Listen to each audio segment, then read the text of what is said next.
म्हणजे योगायोग बघा, आज 10 जून आहे, मागे 4 दिवस आधी 6 जूनला छत्रपती शिवाजी महाराजांच्या शिवराज्याभिषेक आपण साजरा केला आणि आणखी 8 दिवसानंतर माऊलींची आणि संत तुकाराम महाराजांची पालखीचं प्रस्थान होणार आहे. आणि या 2 तारखांचा जर योगायोग बघितला तर या पालखीचं प्रस्थान झाल्यानंतर पंढरीला चंद्रभागेच्या वाळवंटात जो वैष्णवांचा मेळा जमणार आहे, तिथं 18 पगड जातीचे लोक एकत्र येणार आहेत.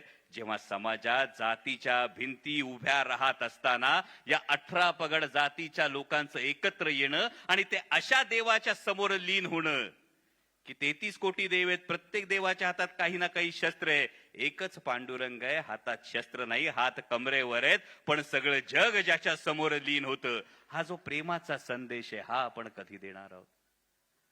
आणि दुसरा फार महत्वाची गोष्ट, ज्या 4 दिवसापूर्वीच्या शिवराज्याभिषेकाची गोष्ट होती. छत्रपती शिवाजी महाराज तुमचं आमचं प्रत्येकाचं दैवत आहे. या प्रत्येकाचं दैवत असताना आज परिस्थिती काय? परवा एक पॉडकास्ट ऐकला राजू परुळेकरांचा. आपण सगळी शेतकऱ्याची लेकरं आहोत, शेतकऱ्याची लेकरं असल्यामुळे तुम्हाला मला प्रत्येकाला गायीचं महत्व फार जास्त आहे.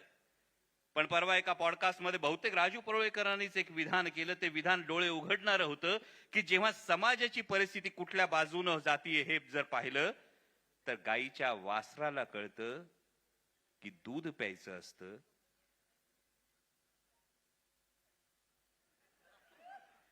आणि आपली आत्ताची परिस्थिती काय आहे.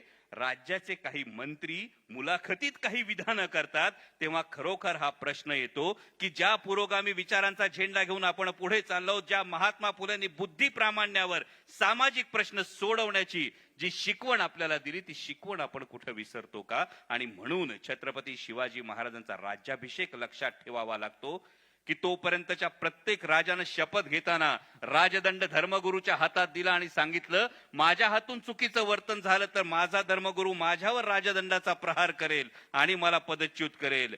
छत्रपती शिवाजी महाराज पहिले राजे होते ज्यांनी राजदंड स्वतःच्या हातात ठेवला, हे दाखवून देण्यासाठी की धर्मसत्ता ही राजसत्तेच्या डोक्यावर नाही, तर धर्मसत्ता आणि राजसत्ता यांनी खांद्याला खांदा लावून लोकांच्या कल्याणासाठी काम केलं पाहिजे.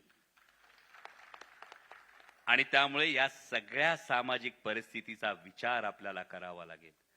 जेव्हा सत्तेच्या बाबत कोणी प्रश्न विचारतो तेव्हा आवर्जून सांगा, निवडणूक केवळ माध्यम असतं, सत्ता हे साध्य नाही, सत्ता हे केवळ साधन असतं आणि साध्य असेल तर ते लोकांचं कल्याण असतं. आणि हे लोकांचं कल्याण अविरतपणे 55 वर्ष करत असलेला वटवृक्ष आदरणीय पवार साहेब आपल्या सोबत आहेत आणि त्या मार्गदर्शनाची आपल्या सगळ्यांना ते ऐकण्याची ही जी आस लागलेली आहे त्या ताईंना दिली. काय मी देतो आहे ना, बसलोय ना, जात नाहीये.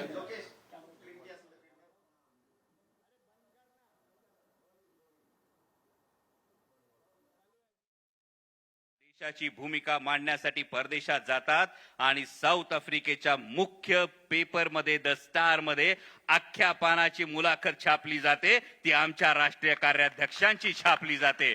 आणि या सक्षम नेतृत्वाखाली म्हणजे ताईंना आम्ही कायम गमतीनं म्हणतो, पार्लमेंटमध्ये त्या पार्लमेंटरी अफेअर्स मिनिस्टर आहेत. संसदेमध्ये जेव्हा ताई अपोजिशनच्या,